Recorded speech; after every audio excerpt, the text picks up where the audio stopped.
পূর্বকালের ঘটনা। একজন মহিলা আত্মসত্ত্বা ছিল। নিয়মিতভাবে তার প্রসব বেদনা উঠল। দেখা গেল একটা কন্যা সন্তান সে প্রসব করল। ঘরের চাকরকে ডেকে বলল, কোথাও থেকে একটু আগুন সংগ্রহ করে আনো। চাকর ঘর থেকে বের হওয়ার প্রস্তুতি নিল। এমন সময় দেখতে দরজায় এক ব্যক্তি দাঁড়ানো। লোকটি অপরিচিত। চাকর কখনো তাকে দেখেনি। হঠাৎ প্রশ্ন করল, কি জন্মগ্রহণ করেছে, পুত্র না কন্যা? চাকর বলল, কন্যা। অপরিচিত লোকটি তখন বলল, শুনো, তার সম্পর্কে আমি তোমাকে কয়েকটি কথা বলছি, ভালো করে শুনবে। এখন যে মেয়েটি জন্ম নিয়েছে তার চরিত্র ভালো হবে না। সে 100 পুরুষের সাথে অপকর্ম লিপ্ত হবে। অতঃপর ঘরের বর্তমান চাকরের সঙ্গে তার বিয়ে হবে, আর তার মৃত্যুর কারণ হবে একটি মাকড়সা। এই বলে লোকটি চলে গেল। চাকর ক্রোধ ও ক্ষোভ নিয়ে ঘরে ফিরল। এ কেমন কথা? এক ব্যভিচারিণীর সাথে আমার বিয়ে হবে?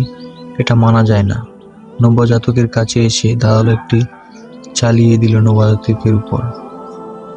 আঘাতের সঙ্গে সঙ্গে তার পেট ফেরে গেল। চাকরের ধারণা করলো নবজাতক মারা গেছে। এ ভেবে সে ওই বাড়ি ছেড়ে পলায়ন করলো। মেয়েটির মা এই অবস্থা দেখে দ্রুত তার চিকিৎসার ব্যবস্থা করল। এক পর্যায়ে মেয়েটা ধীরে ধীরে সুস্থ হয়ে উঠল। মেয়েটা ছিল বেশ সুন্দরী, রূপ লাবণ্যে ভরা ছিল সে। মেয়ে বড় হলো, তার উপরে আকৃষ্ট হয়ে বহু পুরুষের জীবন ধ্বংস হলো। অবশেষে বেশ্যাবৃত্তই হলো তার অন্যতম পেশা। এভাবেই কয়েক যুগ পার হলো। অপরদিকে ওই চাকর দেশ ছেড়ে সামুদ্রিক পথে অন্য দেশে গিয়ে উঠল। মোটা অঙ্কের চাকরিতে নিয়োগ পেল। এখন সে বেশ সম্পদশালী। কয়েক বছর পর দেশে ফিরল। এক স্থানে বসতি স্থাপন করল। টাকার প্রভাবে মানুষ এখন তার কথায় উঠা বসা করে। তার ইচ্ছে জাগলো বিয়ে করার। ফলে সে এলাকার এক বৃদ্ধ মহিলাকে বিষয়টা জানিয়ে বলল যেন তার জন্য মেয়ে দেখা হয়। তবে মেয়েটা হতে হবে সুন্দরী। টাকা করে যত প্রয়োজন সে ব্যয় করতে প্রস্তুত। বৃদ্ধা মেয়ের তালাশ বের হলো। এলাকার সুন্দরী এক মেয়ের সন্ধান তাকে দেয়। মেয়ে দেখে পছন্দ হলে সে তাকে বিয়ে করে নেয়। রীতিমতো তার সংসার চলতে থাকে। একদিন মেয়েটা স্বামীর কাছে তার জীবন বৃত্তান্ত জানতে চায়। আপনি এলাকায় আসার আগে কোথায় ছিলেন? আমি মূলত এলাকার বাসিন্দা ছিলাম। আমি ছিলাম গরিব, ফলে কাজ করে খেতাম। এলাকার এক মহিলার চাকর হিসাবে দিন কাটিয়েছি। একদিন ওই মহিলার একটা কন্যা সন্তান জন্ম নেয়। আমি কোনো এক কারণে মেয়েটাকে হত্যা করি। অবশেষে উপায়ান্তর খুঁজে না পেয়ে দেশ ত্যাগ করলাম। বিদেশে গিয়ে প্রচুর অর্থ সম্পদ উপার্জন করি। এরপর স্বদেশে ফিরে আসি।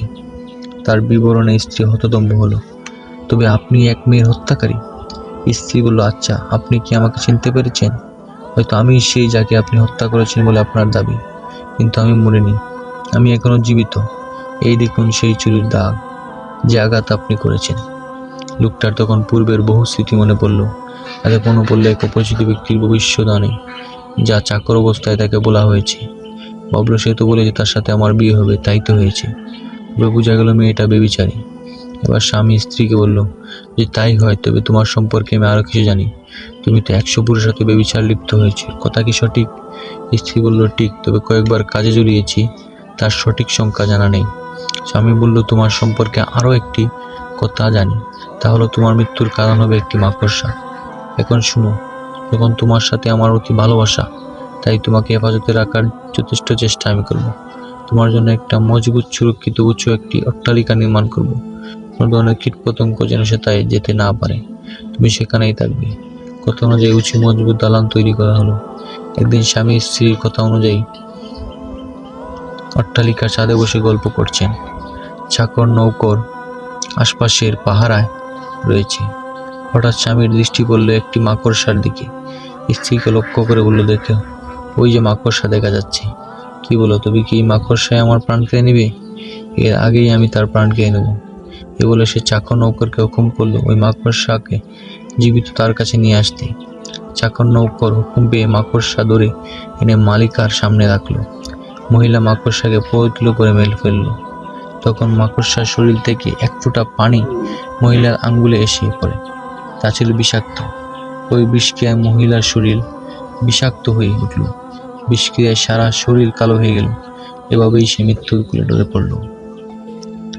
আল্লাহ তাআলা বলেন, তোমরা যেখানেই থাকো না কেন, মৃত্যু তোমাদের কাছে অবশ্যই উপস্থিত হবে, যদিও তোমরা সুরক্ষিত দুর্গের মধ্যে থাকো। অন্য আয়াতে আল্লাহ তাআলা বলেন, হে নবী, আপনি বলে দিন, তোমরা যেন মৃত্যু থেকে পলায়ন করছো, সে মৃত্যু অবশ্যই তোমাদের সঙ্গে সাক্ষাৎ করবে। অতঃপর তোমাদেরকে মহান আল্লাহ পাকের দরবারে হাজির করা হবে, যিনি গোপন ও প্রকাশ্য বিষয়ে সম্পূর্ণ অবগত। তিনি তোমাদের কার্যাবলী সম্পর্কে অবহিত করবেন।